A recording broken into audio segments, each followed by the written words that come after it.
प्रेम का एक स्वभाव है, प्रचार करने से घटता है। हम कहना तो नहीं चाहते पर कह देते हैं। दंपतियों को भी प्रयास करना चाहिए। जब विवाह हो जाता है ना, आजकल एक ट्रेंड चला है कि अपनी हर निज वस्तु को सबके सामने खुलासा कर देना, और इसी के कारण आज का युवा, आज की जनरेशन शादियों के बाद में बहुत कुछ अनुभव करती है। पति पत्नी आपस में बात नहीं करते, उनकी बातें भी केवल इसलिए होती हैं कैमरा सामने लगा है, चलो सबको तो दिखेगा कि हमारी बात चल रही है। कैमरा बंद होती है, एक दूसरे में लात घुसा पड़ते हैं। ऐसा जीवन हमारा हो गया है। कहां किसी समय में व्यक्ति अपने लिए जीता था, आज ये डिब्बा के लिए जीते हैं लोग। ये सामने धरे हैं जो, मैं तो 2-3 बार बोल चुका हूं कि कभी ऐसा समय आवेगा,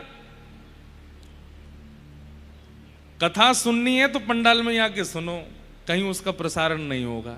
आओ बैठ करके सुनो, सुन करके जाओ। पर यह असंभव है, नहीं हो पाएगा ऐसा। पर हमें अपने आप प्रयास करना चाहिए। प्राइवेटली जितना हो सके प्रचार से बचो। हम कथा वक्ता हैं, इसलिए हमारी मजबूरी है यहां बैठ करके अपनी कथा का प्रचार करना, या यहां होने वाले उत्सवों को, क्योंकि उससे बहुत लोग प्रेरणा लेकर के स्वयं भी करते हैं। पर निजी भाव में जो है वो प्रचार करने का बिल्कुल मन नहीं होता, और ये होना भी नहीं चाहिए। जितना हो सके उसको घटाओ।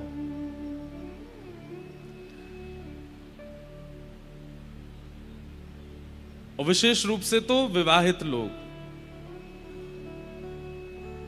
पत्नी के बारे में, पति के बारे में, आपस में बातों के बारे में, घूमने कहां गए, क्या कर रहे हैं, क्या नहीं कर रहे हैं, सबका प्रचार नहीं होना चाहिए।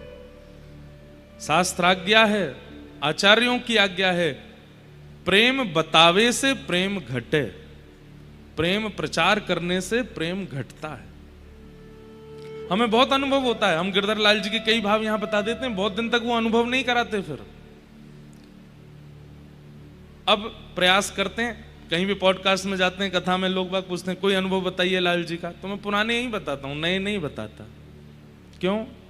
क्योंकि अनुभव किया कि बताते ही बहुत महीनों तक ठाकुर जी फिर अनुभव नहीं कराते।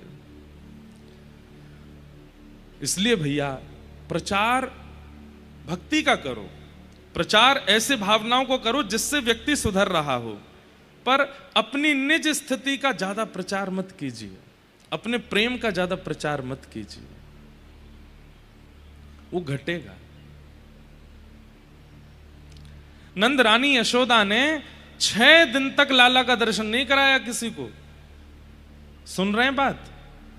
नंद बाबा भी आते हैं, आकर के नंद रानी यशोदा मैया के कक्ष में जामे, तुरंत यशोदा मैया ऐसे लपेट लिए, लाला को हृदय से लगा लेती हैं। नंद बाबा कहें मैं बाबा हूं, लाला को हैं मोती छुपाए रही हो, वो नजर लग जाएगी, मेरो लाला नीलमणि है, मेरो लाला तो मेरो हृदय को है, मैं ना दिखाऊंगी। अरे नेक तो दिखा दो। नंद बाबा को प्रार्थना करनी पड़ती, तब मैया नेक दिखावे लाला को।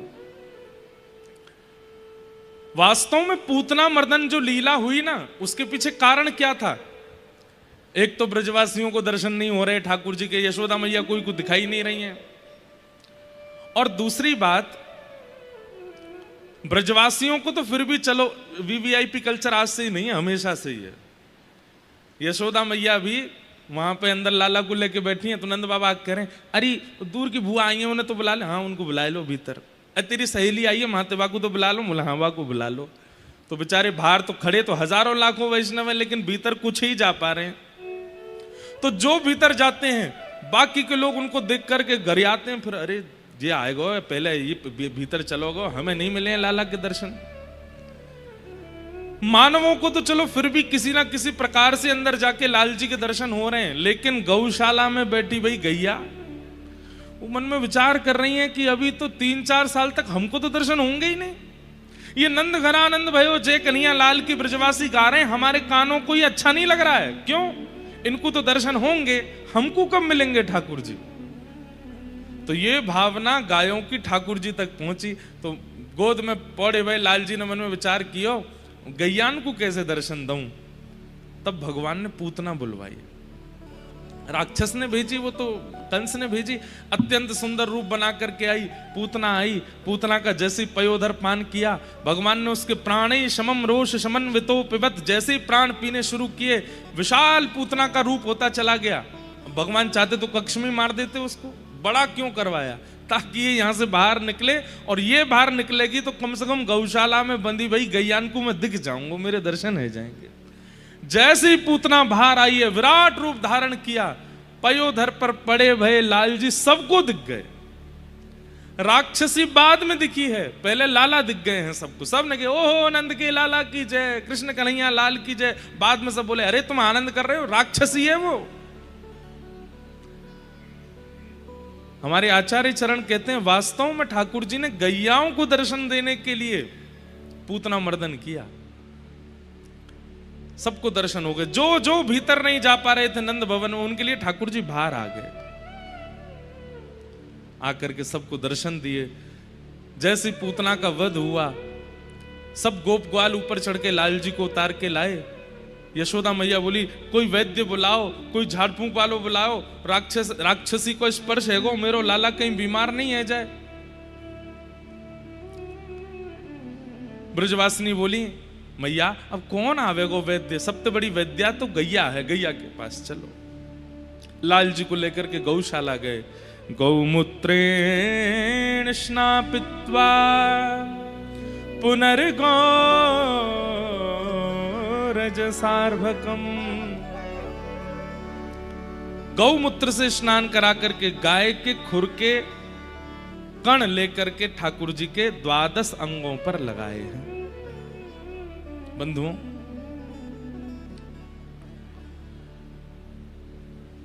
छोटे छोटे बालक जिनके हैं मैया, उनसे हमारी प्रार्थना है जब तक बालक आपके कंट्रोल में है तब तक तो कम से कम हफ्ता में 1-2 बार उसको गौशाला ले ही जाया करो।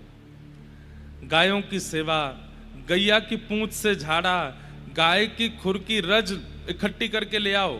व्रज रज कई जगह हमने सुना, कई लोग प्रश्न भी पूछते महाराज जी व्रज रज लाना अलाउ होता है कि नहीं होता। अब हमारी बात सुनो, बात उठी है तो कह देते हैं।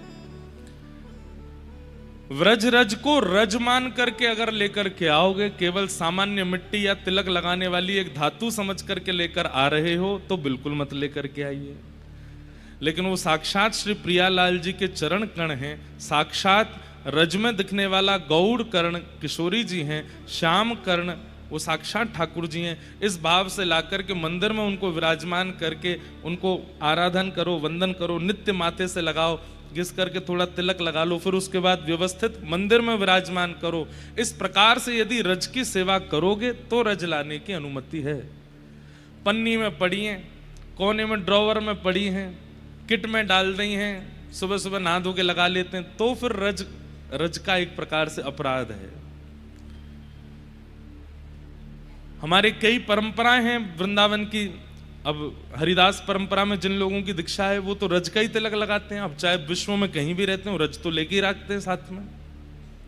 हरिवंश परंपरा में भी कई लोग रज का तिलक लगाते हैं। हमारी निम्बार्क परंपरा में भी कई लोग गोपी चंदन रज का तिलक लगाते हैं। कभी कभी मैं भी श्री वैष्णव रामानुज परंपरा में, वैसे तो श्वेत पासे का तिलक है पर 3 तिलक लगाने की अनुमति है, या तो पासा या घिसा हुआ केसर चंदन या रज, तीर्थ की रज। तो रज लाने की अनुमति है, पर रज को रखो वैसे ही जैसे प्रियालाल जी विराजते हैं आपके मंदिर में। उनके प्रति चंदन टीका या ऐसी भावना नहीं हो, नहीं तो अपराध है। आप ला सकते हैं, लेकिन उससे भी ज्यादा श्रेष्ठ हम आपको बता रहे हैं। व्रजरज तो अपनी महिमा में अति श्रेष्ठ है, पर छोटे छोटे बालकों के लिए गौशाला में जाइए और गायों की खुर की रज इकट्ठी कर लीजिए। वो सुबह उठते ही रोज उनको थोड़ा सा जमुना जल या फिर गुलाब जल में मिला करके थोड़ा थोड़ा तिलक लगाओ। भक्ति वर्धन भी होगा, नजर गुजर भी नहीं लगेगी, वो बालक सर्व रूपेण स्वस्थ ही रहेगा। गैया का मूल्य और महत्व हम जानते नहीं है, हमारे लिए वो जीव मात्र रह गई है। ठाकुर जी देखिए 6 दिन बाद जैसे ही पूतना आई है, राक्षसी से निवृत्त होने के लिए गौशाला गए, गौमूत्र से स्नान करके गौ रज को अपने माथे से लगाया है। ऐसी गौ के प्रति प्रीति हमारे चित्त में नहीं है। हम एक बात कथा में कहते हैं, नाम के प्रति निष्ठा हो गई, धाम के प्रति निष्ठा हो गई, कथा के प्रति निष्ठा हो गई, लेकिन ठाकुर जी को जो जो प्रिय है उनके प्रति अगर हमारी निष्ठा नहीं हुई तो भी हम ठाकुर जी से दूर हैं। आप नाम जप करते हैं, वृंदावन जाते हैं, कथा सुनते हैं, ये 3 निष्ठाएं आप में परिपूर्ण हैं। अब इसके बाद क्या करना है? ठाकुर जी को जो प्रिय है उनके प्रति निष्ठा बढ़ाओ। ठाकुर जी को सर्वप्रथम प्रिय कौन है? गौ, गैया। गैया बहुत प्रिय है ठाकुर जी को। मैं कहता हूं जिन लोगों को गैया से डर लगता है, ठाकुर जी को उनसे डर लगता है। जैसे गैया देख करके लोग ओ दूर रखो दूर रखो, ऐसे ही आप भी राधारमण जी जाते होंगे तो राधारमण जी दूर है दूर है दूर है, पास मत आइयो, मुंह तो डर लगे भैया, तू गैया ते डर है। जिसको गौ गोबर और गौ मूत्र से घृणा होती है नाक बंद कर लेता है। ऐसा भक्त जब अपने ठाकुर जी का भोग लगाता है ठाकुर जी भी नाक बंद कर लेते हैं। तो मेरी गैया में घृणा हो गए, मुंह तोते है रही है। सबसे पहले हरि को जो प्रिय है उन वस्तुओं से भी प्रेम करो, तो सबसे पहले है गाय। दूसरे नंबर पर प्रकृति, चाहे वो वृक्ष हो, चाहे वो मिट्टी हो, चाहे वो नदी हो, चाहे वो पहाड़ हो, चाहे वो आकाश हो, प्रकृति से बहुत प्रेम करते हैं ठाकुर जी। पूरी कृष्ण लीला में प्रकृति संवर्धन किया ठाकुर जी ने। हमारी बात बहुत ध्यान से सुनिए, ये कोई मनगढ़ंत बात नहीं कह रहे हैं, आपकी भक्ति वर्धन करने का ये विषय बता रहे हैं आपको। कई लोग कहते हैं नाम जब खूब कर रहे हैं लेकिन हमारे चित्त में प्रेम बढ़ ही नहीं रहा, विरह बढ़ ही नहीं रहा। क्यों? ये आपके चाहने से नहीं बढ़ेगा। ठाकुर जी को आपसे प्रेम होगा तो अपने आप स्वतः सब कुछ बढ़ने लगेगा। और ठाकुर जी को आपसे प्रेम हो उसके लिए ठाकुर जी को जो प्रिय है उनसे आपको प्रेम करना पड़ेगा। उसमें सबसे पहले गौ, दूसरे नंबर पर प्रकृति। प्रकृति से अगर आपको प्रेम नहीं है तो ठाकुर जी को आपसे प्रेम नहीं। कहीं भी ठाकुर जी महल बिहारी नहीं है, हर जगह ठाकुर जी कुंज बिहारी, जो सघन कुंज में रहते हैं। हमारे श्री हितरवंश महाप्रभु के चरित्र में भाव आता है कि जब महाप्रभु जी मदन टेर पर राधा वल्लभ लाल जी को पहली बार लेकर के आए तो कहते हैं वृंदावन की जो वृक्षवल्लरी कुंज हैं वो ऐसी थी कि ऋतु के अनुसार अपनी स्थिति बना लेती थी। जब गर्मी होती थी तो वृक्षों में ही ऐसे छोटे छोटे छोटे छोटे छोटे अवकाश हो जाते थे ताकि हवा पास होती रहे, राधा वल्लभ जी को गर्मी ना लगे। जब वर्षा होती थी तो वही लता पत्र इतने घने हो जाते थे कि छतरी की तरह पूरी वर्षा आगे पीछे से निकल जाए, लाल जी भीगे नहीं। सर्दी हो जाती थी तो वही लता गुल्म इतने घने हो जाते थे कि शीत शिशिर से ठाकुर जी को गर्मी ना लगे। ठाकुर जी तो लता बिहारी हैं, कुंज बिहारी हैं, पत्र बिहारी हैं, वन बिहारी हैं। महलों में तो वो बाद में बैठे जब आक्रांताओं ने आक्रमण किया। ठाकुर जी जैसा कोई आनंद वाला नहीं, वो तो महादेव तो फिर भी शमशान में बैठते हैं, 4 दीवारी तो वहां पे भी होती है। ठाकुर जी हमारे वृंदावन बिहारी वो तो वन में ही बैठते हैं, उनको वन ही प्रिय है। तो ठाकुर जी की दूसरी प्रिय वस्तु क्या है? प्रकृति। ठाकुर जी की तीसरी प्रिय वस्तु क्या है? वैष्णव, उनको भजने वाले, वो ठाकुर जी को बहुत प्रिय लगते हैं। जो ठाकुर जी को नाम उच्चारण करें, ठाकुर जी की सेवा करें, ठाकुर जी की कथा सुनावें, ठाकुर जी की कथा सुने, ठाकुर जी के उत्सव मनावें, जितने भी भक्त वैष्णव हैं ठाकुर जी को बहुत प्रिय लगते हैं। उनसे प्रीति, गैया से प्रेम करो, प्रकृति से प्रेम करो, वैष्णवों से प्रेम करो। ये 3 प्रीति यदि प्रगाढ़ रूप से आपके चित्त में विराजमान हो गई तो हम हस्ताक्षर करके अपनी जिम्मेवारी पर कह रहे हैं कि ठाकुर जी को आपसे प्रेम हो जाएगा। अगर ये 3 प्रीति आपके चित्त में है तो कीर्तन से प्रेम होना बड़ी बात नहीं है। कीर्तन में भी एक आकर्षण होता है। जब कोई व्यक्ति कीर्तन करता है, उन्माद मृदंग बजाता है, मंजीरा बजाता है, तो अपने आप कई बार नास्तिकों का भी आकर्षण हो जाता है। अरे मजा आ रहा है भाई, कीर्तन हो रहा है, थोड़ा हम भी नाच लें। कीर्तन में आकर्षण स्वाभाविक होता है, दर्शन में आकर्षण स्वाभाविक होता है। ठाकुर जी का खूब सुंदर श्रृंगार किया, उसमें आकर्षण हो जाता है। प्रसाद में आकर्षण स्वाभाविक होता है। इतने बढ़िया बढ़िया व्यंजन ठाकुर जी को पधराए गए, पा करके कई बार आकर्षण हो जाता है। तो प्रसाद से प्रीति होना, दर्शन से प्रीति होना, कीर्तन से प्रीति होना, इसमें बहुत बड़ी बात नहीं है। लेकिन कथा से प्रीति होना, गौ से प्रीति होना, प्रकृति से प्रीति होना, वैष्णवों से प्रीति होना, ये सामान्य बात नहीं है, ये विशेष बात है। अगर ये चार प्रीति आपके चित्त में है, कथा, गौ, प्रकृति और वैष्णव, तो मुझे ऐसा लगता है कि ठाकुर जी को आप प्रिय लग जाओगे।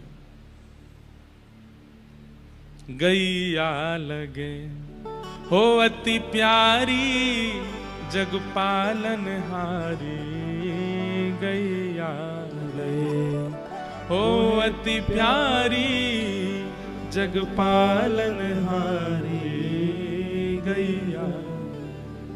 ठाकुर जी को गैया बहुत प्रिय है। यशोदा मैया ने लाल जी को ले जाकर के गौमूत्र से स्नान कराया, गौरज को सिर से अंग तक लगा। आपको पता ठाकुर जी वंशी क्यों बजाते हैं? एक वैष्णव की कथा में हम सुन रहे थे, एक संत बता रहे थे, एक दिना गैया दौड़ी दौड़ी ठाकुर जी के पास गई। ठाकुर जी बोले, एरी तू इतनी घबरा काई को रही है? कौन ने तू को श्रम कियो? कौन ने तू को कष्ट दियो? कौन ने तू को भयभीत कियो? तो गैया ने मानव का नाम तो लिया नहीं। अच्छा, ये भी एक वैष्णव का गुण है कि वो चुगली नहीं करता। यहां पर कितने सारे पत्र आते हैं, उनमें तो कईयों की चुगलियां भी आती है। कल हमने कथा से पहले अनाउंसमेंट किया था कि भैया भीड़ बहुत है, अपने आभूषणों की रक्षा कर लेना। अब हमें पता है दो चारों के तो उड़े होंगे, तो वो कह रहे हैं कि हम महाराज जी पे ही केस करवाएंगे, यही दिलवाएं हमारे आभूषण। कथा में आए थे हम तो पहन के, कैसे उड़ गए। महाराज जी नहीं छोड़े, बताओ चुगली में। एक ने पत्र लिखा है, बोले महाराज जी दधी काना अगली बार से इतनी जोर से मत करना, हमारे ऊपर थोड़े से कंकड़ गिर गए, जे गिर गए, आदमी गिर गए। मैंने कहा भैया, कई लोग दूर दूर बैठे थे, मुझे कल दिख रहे थे जब मैं आ गया, तो कई लोग, ज्यादा नहीं थे, 10-15 लोग थे, दूर दूर बैठे थे। मैं तो खूब प्रयास किया कि इन पर पड़ जाए 2-4 छींटा, और वो इतनी दूर थे कि ताकत नहीं पड़ी। तो जिनको ऐसी दिक्कत हो जाती वो दूर ही खड़े रहो, कौन कह रहा हो कि यहां आओ बीच में। अब भैया बीच में आओगे लाल जी को उत्सव में तो फिर घर्षण तो होएगा, कछु ना कछु तो होएगा। हाथ पांव सीधे रहे तो उत्सव कैसे हो? उत्सव में कुछ ना कुछ आनंद तो होता ही है। शारीरिक व्यवस्था में, वही बात प्रारंभ में कही ना, व्यवस्थित होकर के उत्सव नहीं होता। उत्सव में तो हम तो व्यास हैं, अब हम अपनी पे आ जाएं तो हम तो व्यासगिरी छोड़े ही नहीं अपनी, हम तो यहीं बैठे रहेंगे, हिलेंगे नहीं, एक बूंद भी हमारे ऊपर नहीं आनी चाहिए। लेकिन हम व्यास हैं, फिर भी देखो सबके बीच आ जा, में ऐसे सखा बन के ले घूमो। मेरा तो मन करे कि मैं कूद जाऊं सबन के बीच में, नाच ले, लेकिन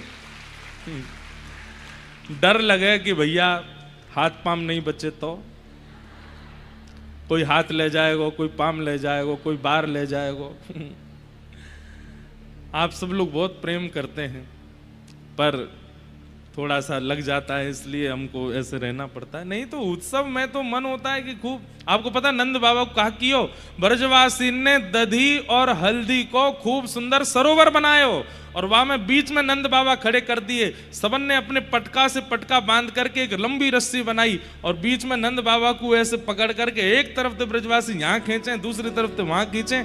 जैसे मंदिराचल पर्वत का घर्षण मानो देवता और दैत्य कर रहे हैं, ऐसे ब्रजवासी नंद बाबा को पकड़ करके कर रहे हैं, बाबा को बधाई हो, बाबा को बधाई हो, घर्षण कर रहे हैं। और नंद बाबा ऐसे आनंद भर करके महाराज आनंदित है रहे हैं। तो उत्सव में तो आनंद होता ही है, उत्सव में तो व्यवस्थाएं छूटती ही हैं। व्यवस्थित होकर उत्सव थोड़ी होता है। वैष्णवों से प्रीति, प्रकृति से प्रीति, गैया से प्रीति, कथा से प्रीति। कथा से प्रीति का मतलब, अब यहां पर एक बात समझिएगा, आपको सुनना बहुत अच्छा लगता है, आपको कथा में आना, सुनना, क्रम समझना, उत्सव मनाना बहुत अच्छा लगता है, लेकिन इंप्लीमेंट करना अच्छा नहीं लगता, तो भी कथा से प्रीति नहीं मानी जाएगी। आप केवल सुन के आनंदित होकर चले जाते हैं, पालन नहीं करते हैं उसका, तो इसको कथा की प्रीति मत मानिएगा। हजारों की भीड़ होती है चंडीगढ़ की कथा में, लेकिन इंप्लीमेंट करने वाले मैं जानता हूं 5 ही हैं, ज्यादा से ज्यादा 6 होंगे, 7 होंगे, अपने जो सुन करके उतारते हैं, धारण करते हैं बात को। तो कथा से मूल रूप से देखा जाए तो चंडीगढ़ कथा में कितने लोग आए थे कथा सुनने? बोले 7 लोग आए थे बस। क्योंकि मूल प्रीति कथा की सुनना नहीं होता भाई। शब्द तो इतने अच्छे अच्छे लच्छेदार वाणी में धड़ाधड़ कुछ भी बोलते रहो, लोग आकर्षित हो ही जाते हैं। बड़े बड़े कवि सम्मेलन होते हैं, कवि अपनी अपनी भाषा में जब बोलते हैं तो लाखों की तादाद में लोग सुनते हैं। तो शब्दों में आकर्षण तो होता ही है, पर उस शब्द को चित्त में धारण करके उसको अपने जीवन में उतारना, ये बड़ी बात है।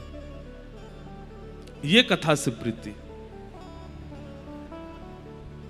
तो गैया से प्रेम करो, प्रकृति से प्रेम करो, वैष्णवों से प्रेम करो।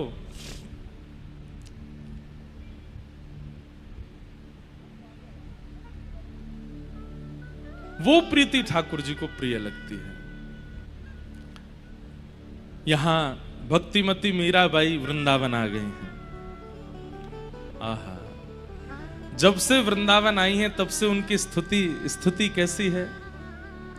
उनके साथ में जो 2-4 सेविकाएं थीं, वे जानबूझ करके उनको मंदिर नहीं लेके जाती, क्योंकि जैसे ही मंदिर जाकर के ठाकुर जी को देखती हैं उनकी स्थिति ऐसी हो जाती है, वो अपने शरीर से विपरीत क्रियाएं करने लगती।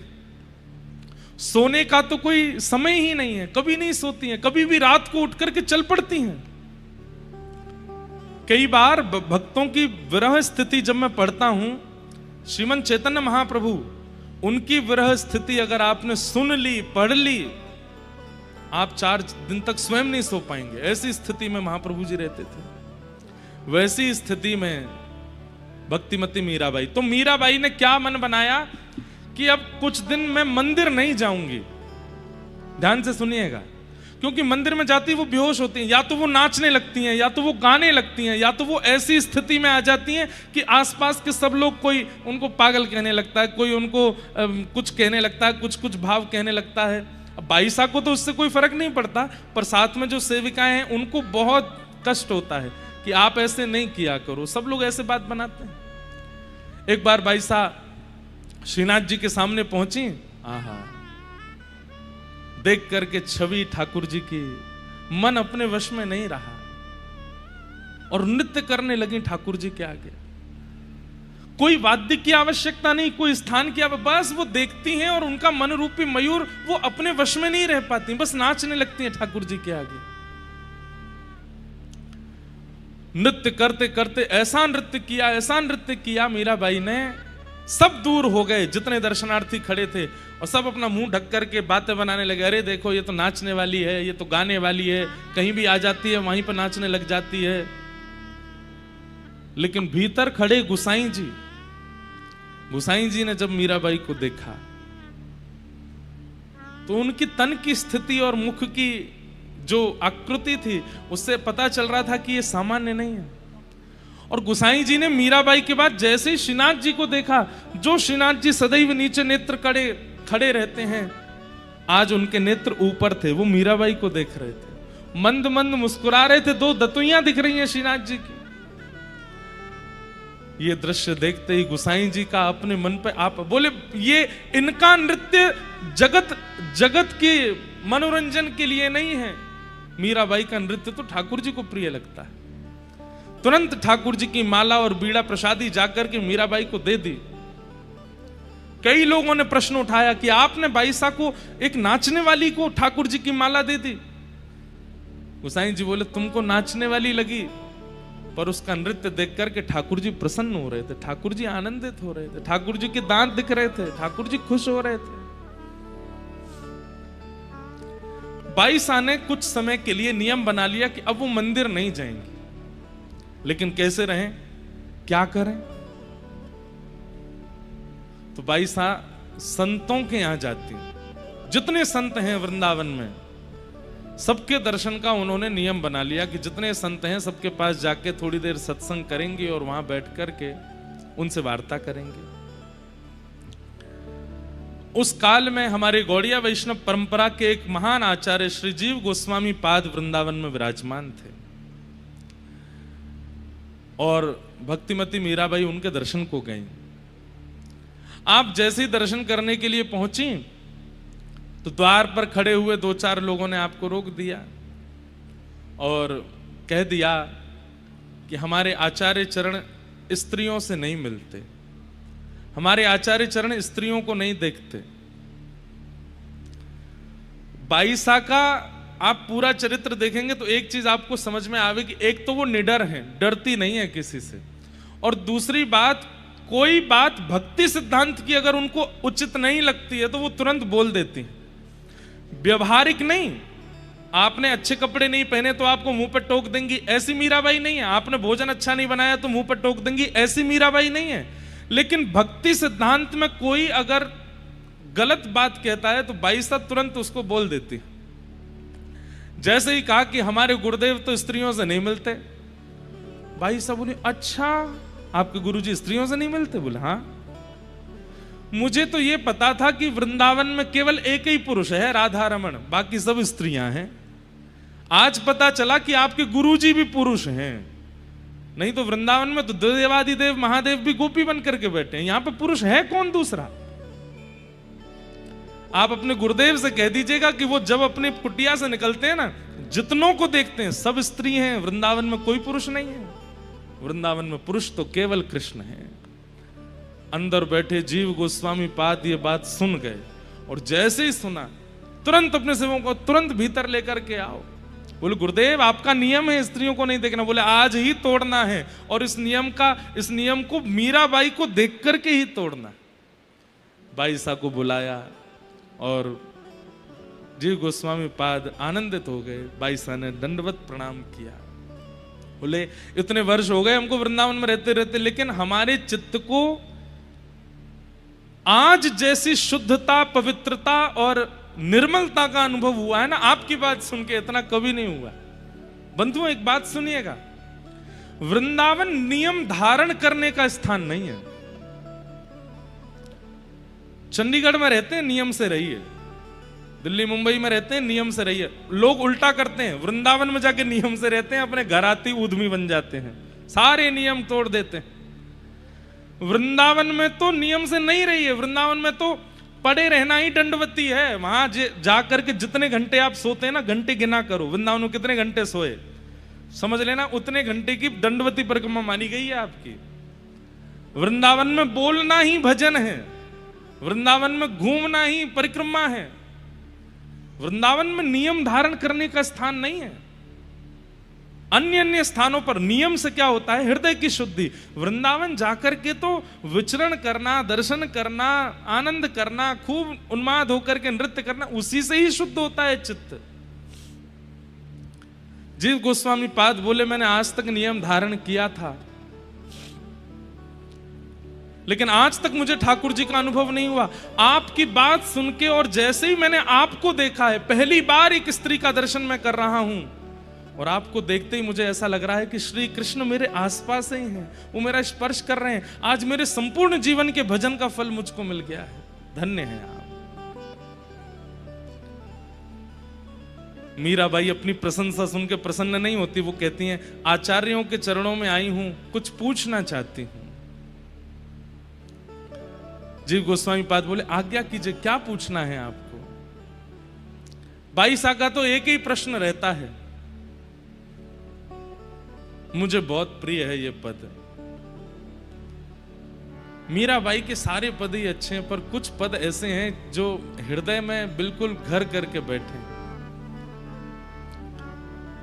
कब हो मिले पिया मोरा गोविंद, कब हो मिले पिया मोरा गोविंद, कब हो मिले पिया मोरा। नेत्र बंद करके आप सब लोग भी एक प्रकार से मानो पूछिए कब मिलेंगे नाथ मुझको।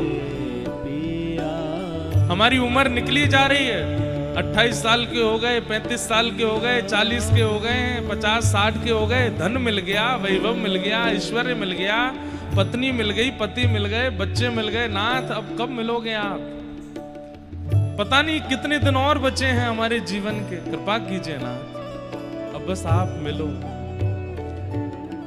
बाईसा जिनको देख करके कितनों को कृष्ण दर्शन हो जाता है, वो तब भी सब संतों के यहां जाकर के केवल यही कहती हैं, कब हो मिले पिया मोरा गोविंद, कब हो मिले पिया मोरा गोविंद, कब हो मिले पिया मोरा गोविंद, कब हो मिले पिया मोरा।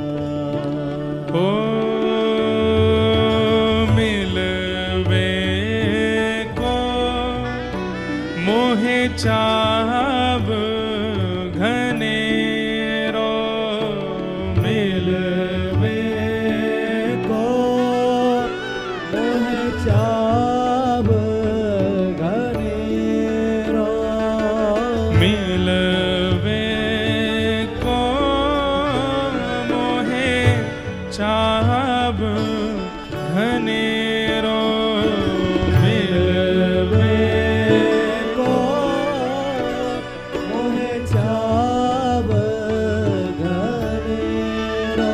हाँ कब देखूं मुख तोरा गोविंद, कब कब देखूं मुख तोरा गोविंद, कब हो मिले पिया मोरा गोविंद, कब हो मिले पिया मोरा गोविंद, कब मिले पिया।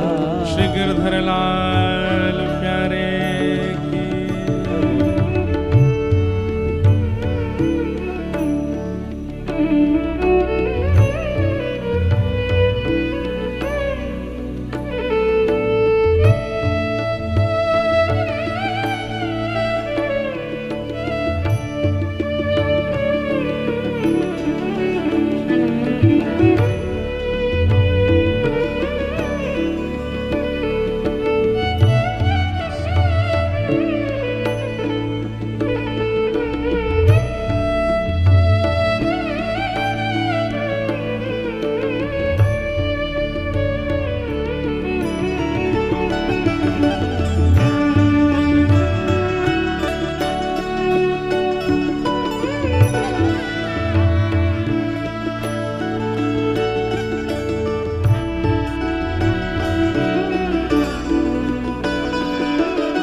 किसी ने मीराबाई से पूछा है, अगर ठाकुर जी आपको मिल गए तो आप क्या करोगे?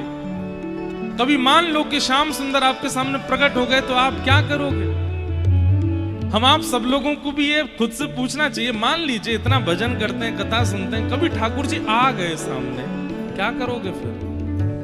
मीराबाई से किसी ने पूछा कि अगर मान लो ठाकुर जी आपके सामने आ गए तो आप क्या करोगे? बाई सा कहते हैं,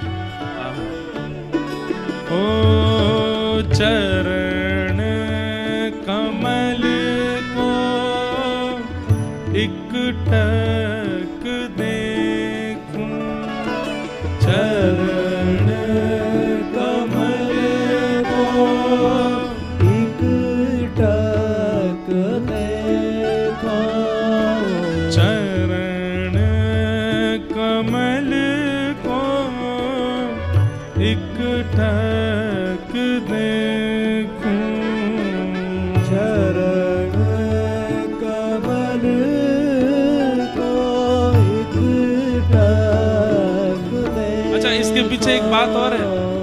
आप ठाकुर जी का मुखमंडल देखोगे, आपके पीछे आप जैसे हजारों और खड़े हैं। ठाकुर जी को तो सबको देखना है ना, तो थोड़ी देर आपको देखेंगे, फिर किसी और को देखेंगे, फिर किसी और। हम मानव ऐसे हैं, हमारे अंदर प्रतिस्पर्धा बहुत जल्दी आ जाती है। हम जिसके लिए बहुत कुछ करते हैं, अगर वो किसी और को प्रायोरिटी देता है तो हमसे वो सहन नहीं होता और मन में फिर दूषितता आती है। बाईसा के इन भावों में बहुत सुंदर एक भाव जुड़ा है कि मुखमंडल देखोगे तो मुख से तो ठाकुर जी सबको देखते हैं, और किसी और को देखेंगे तो तुम्हारी भक्ति में प्रतिस्पर्धा आएगी, और प्रतिस्पर्धा आती भक्ति घटेगी, वैष्णव अपराध बनेगा। आपको मन में आएगा हमने तो बंगला बनवाया, हमने बिहारी जी के 56 भोग कराए, और ये देख उसको रहे पीछे वाले, अरे वो तो सबको देखेंगे।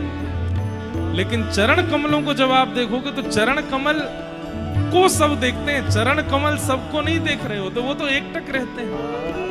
उनको देखने में आपके चित्त में प्रतिस्पर्धा नहीं, बल्कि अगर किंचित कोई दोष होगा भी तो नष्ट हो जाएगा।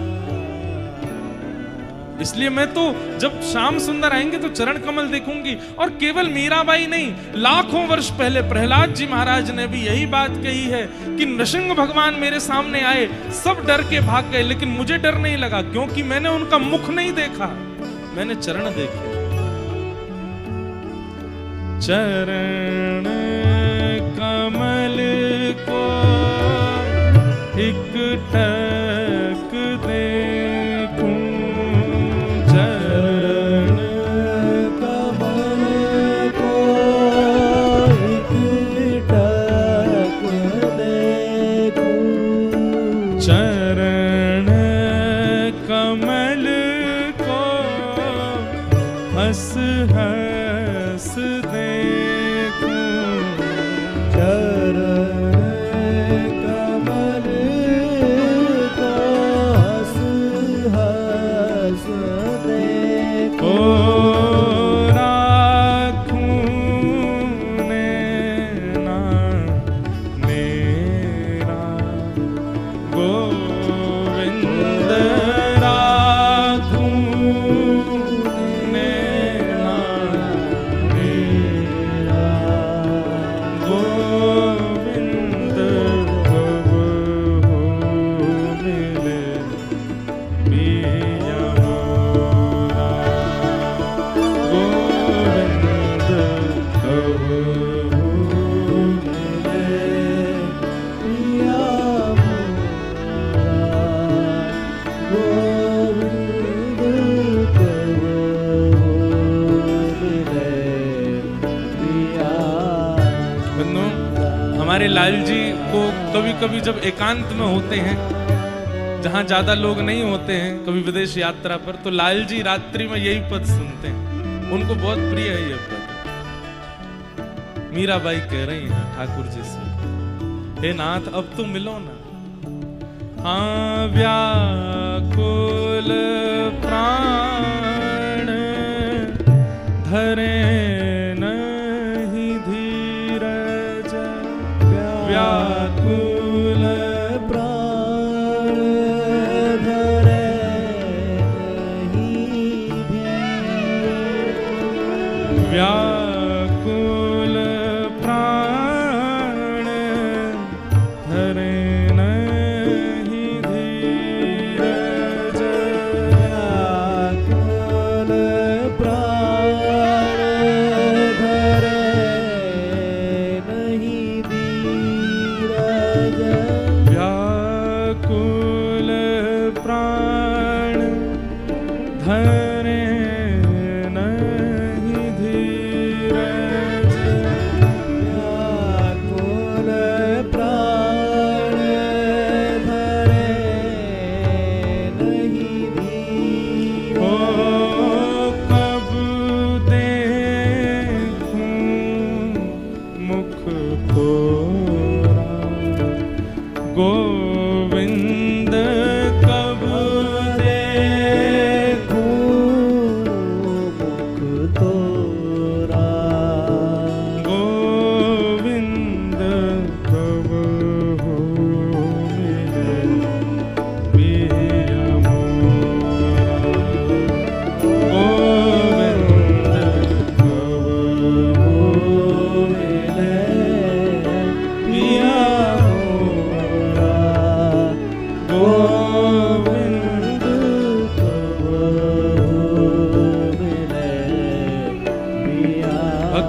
वत्सल भगवान की।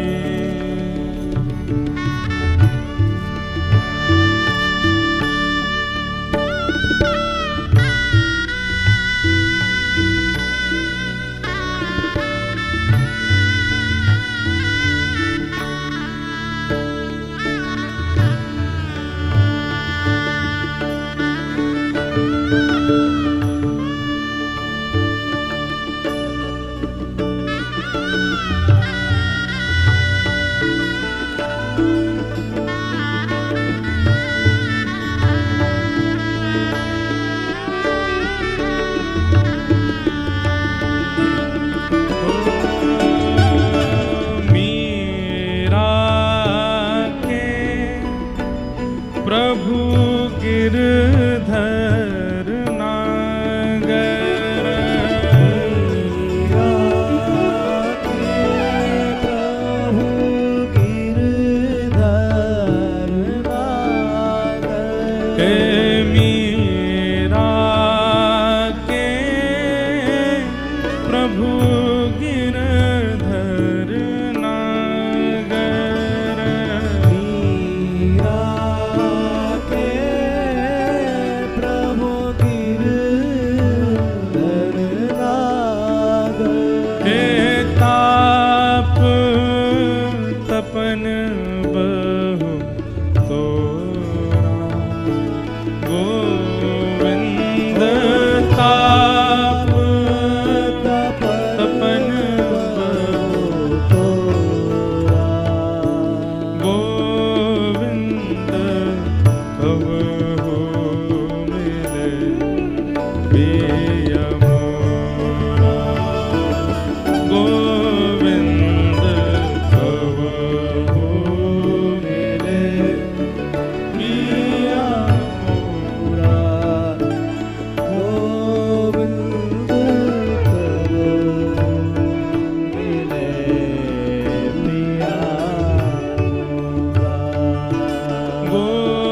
गोविंद कबहु मिले पिया मोरा, गोविंद कबहु मिले पिया मोरा, गोविंद कबहु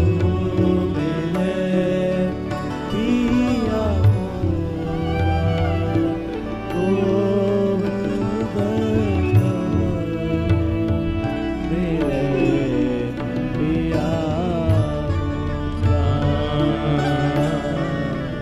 पिया मोरा, पिया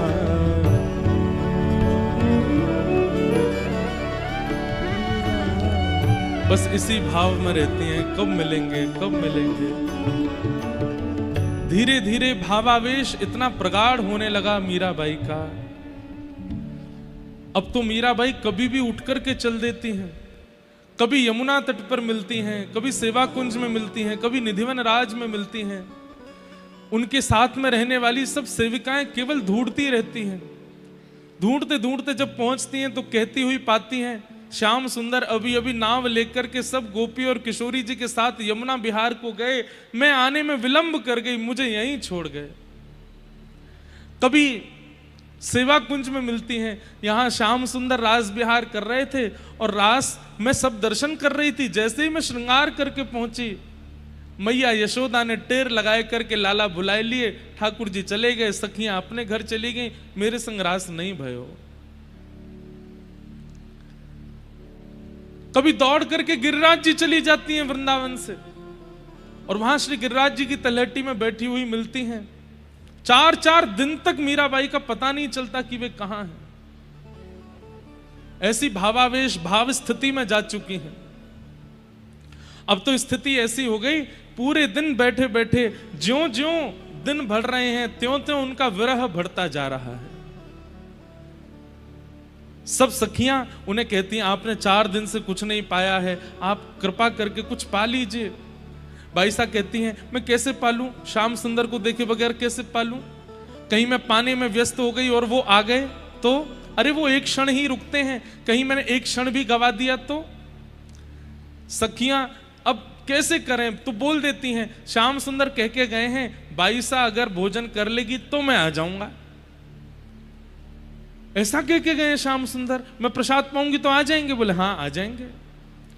अरे जल्दी लेके आ, राधा वल्लभ जी की प्रसादी लेके आ, सेवा कुंज की प्रसादी लेके आ, सब मंदिरन की प्रसादी ला, मैं अभी पालूंगी, ऐसा बढ़िया चकाचक पाके रखूंगी। श्याम सुंदर आएंगे ना फिर? बोले हाँ आएंगे।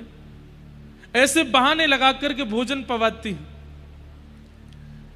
कभी कहने लगती हैं, श्याम सुंदर आए थे, कह गए थे, बोले मीराबाई सोएगी तो मैं आऊंगा। तुरंत चद्दर ले लेती हैं, मैं अभी सोने जा रही हूं, अभी सो जाती हूं, अब आ जाएं तो मुझे उठा देना। वो आएंगे ना मेरे सोने से? बोले हाँ आएंगे। ऐसे बहाने दे दे करके बाईसा से क्रिया करवाती हैं। बंधुओं, प्रेम मार्ग बहुत कठिन है। या तो केवल भक्ति मार्ग तक ही रहिए, प्रेम मार्ग में प्रवेश करने की स्थिति मत रखिए। कहीं प्रेम मार्ग में प्रविष्ट हो गए तो फिर संसार के व्यवहार, नियम और रिश्तेदारी और जितने भी ये प्रपंच हैं, इनका निर्वहन आपसे हो नहीं पाएगा। परंतु बाईसा भले ही इतने विरह भाव में रहती हैं, पर बड़े बड़े संत बाईसा का दर्शन करने के लिए आते हैं। वो संस्कृतज्ञ नहीं है, वो बहुत पढ़ी लिखी नहीं है, लेकिन बाईसा बैठ करके जब ठाकुर जी के भाव में कीर्तन करती हैं, बड़े बड़े ज्ञानी जन उनको देख करके भक्ति में तल्लीन हो जाते हैं।